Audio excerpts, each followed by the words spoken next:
Salut à tous, TexFPV ici pour une nouvelle vidéo. Aujourd'hui nous allons parler du Lizard 95 qui est un mini drone ou un micro drone. C'est assez intéressant, il est vendu sur Banggood, vous trouverez le lien dans les commentaires.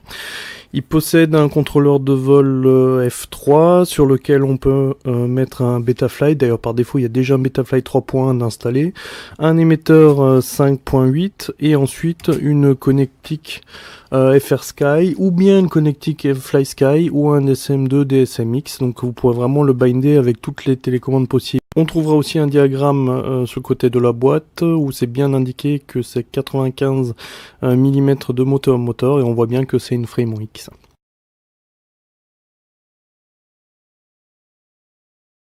Alors quand on ouvre la boîte, tout est bien protégé dans des inserts en mousse. On va retrouver un manuel qui exceptionnellement pour un produit venant de Chine est relativement bien fait, en anglais certes, mais il y a assez de détails et d'images pour bien comprendre.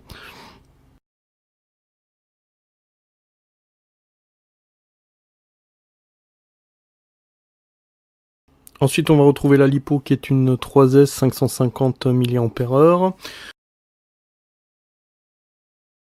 Un ensemble d'outils, donc un tournevis et une clé qui permettent de démonter le drone le cas échéant.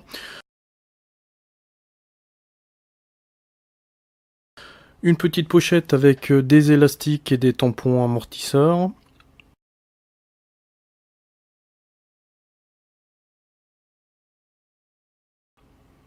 Et ensuite un jeu d'hélice de rechange, donc des 20-35 en 5 pales.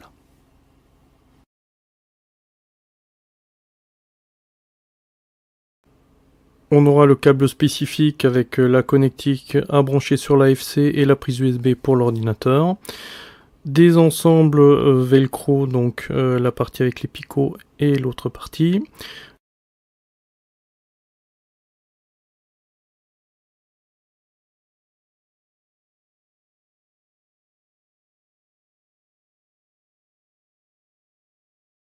Et le drone qui est vraiment très bien protégé dans la mousse et qui pourra être réutilisé pour le transport.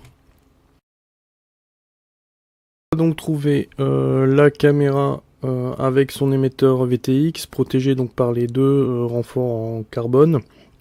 À l'arrière, on va avoir l'ensemble de LED qui va nous indiquer sur quel canal et sur quelle bande on se trouve. Posé sur la bottom plate, on a l'ensemble qui est appelé une tour, donc tower de Hitchin, avec sur la partie haute le récepteur, sur la partie du milieu le contrôleur de vol, et ensuite tout en bas, là où vont se connecter les moteurs, donc les ESC de 10 ampères. On notera aussi la prise de connexion avec le VTX qui permettra de retrouver l'OSD sur le retour vidéo. Au niveau de la taille de la tower, donc la taille des PCB est de 27 mm par 27 mm et les trous des entretoises, elles, sont situées à 20 mm les unes des autres. Alors voyons voir maintenant si on branche la LiPo, on peut constater que apparemment ça a l'air de fonctionner, la barre de LED à l'arrière s'allume et il y a l'effet Larsen.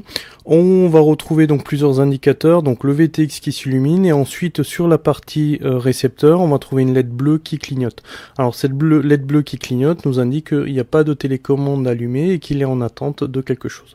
Au niveau de la télécommande, donc ce qu'on va faire donc pour binder, on va passer, donc là c'est sur ma Taranis QX7, on va passer en mode D8 et on va se mettre en mode bind. Ce qu'on va faire sur le drone, on va essayer d'appuyer sur le petit bouton, alors c'est pas évident, il est coincé au fond, donc probablement sous les câbles qui vont au niveau du VTX et en même temps on va allumer. La LED bleue va s'éteindre, ce qui confirmera que l'opération est un succès.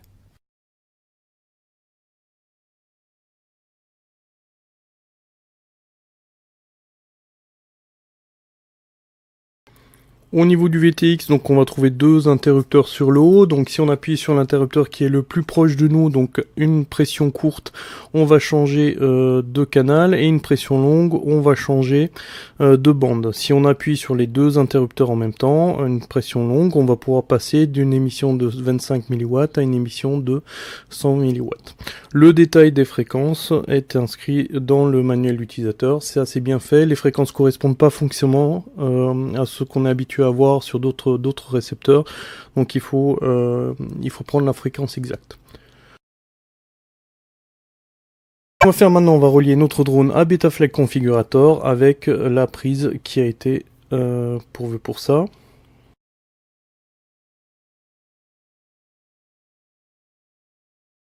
Au niveau de configurateur, donc si on va vérifier dans la ligne de commande la version de Betaflight qui est installée en tapant version, on constate que c'est une 3.1, ce qui est logique.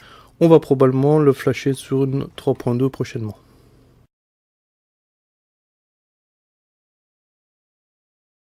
Au niveau des configurations qui peuvent être propres au drone, ce que je fais une fois que je suis dans cette ligne de commande, je fais un diff all. Ça va me donner toutes les données qui sont différentes des données par défaut. Je vais toutes les sélectionner, je vais les copier et je vais les coller dans un fichier texte que je vais garder par après. Ça me permettra d'avoir une sauvegarde de mes éléments et surtout de pouvoir mettre à jour mon firmware de façon beaucoup plus rapide.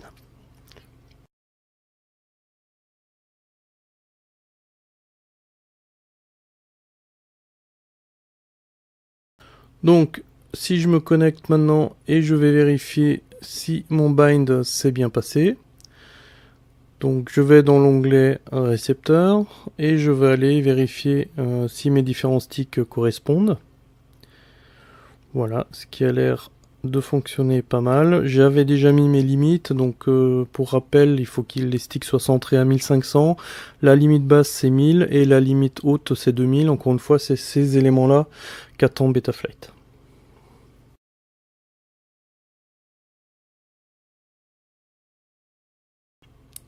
Au niveau des différents modes de vol, donc ce que je vais faire, c'est je vais conserver la partie armement.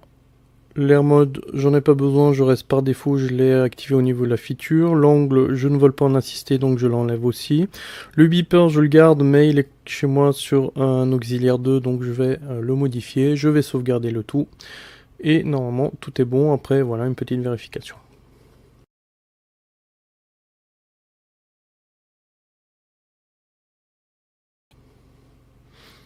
Juste pour information, au niveau de ma barre de LED, donc on va retrouver 4 LED. Pour avoir le détail, je peux cliquer dessus. Donc on voit que les deux LED centrales sont dépendantes des gaz, alors que les deux LED aux extrémités sont utilisées sur la fonction indicateur. Au niveau du file safe, ce que je vais faire, je vais mettre l'auxiliaire 1 qui correspond à mon armement. Je vais le mettre en manuel, je vais le mettre à 1000, comme ça si jamais je perds mon signal, automatiquement il le définira à 1000.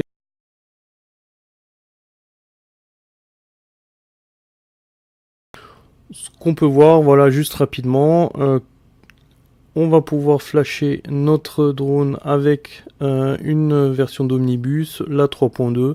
C'est probablement ce qu'on va faire dans une version ultérieure et on pourra réappliquer donc les éléments par défaut qu'on a sauvegardés précédemment. Voilà, cette vidéo est maintenant terminée, donc comme d'habitude, si ça vous a plu, n'hésitez pas à mettre un petit pouce vers le haut, ça m'encouragera, et n'oubliez pas de souscrire au channel. À très bientôt.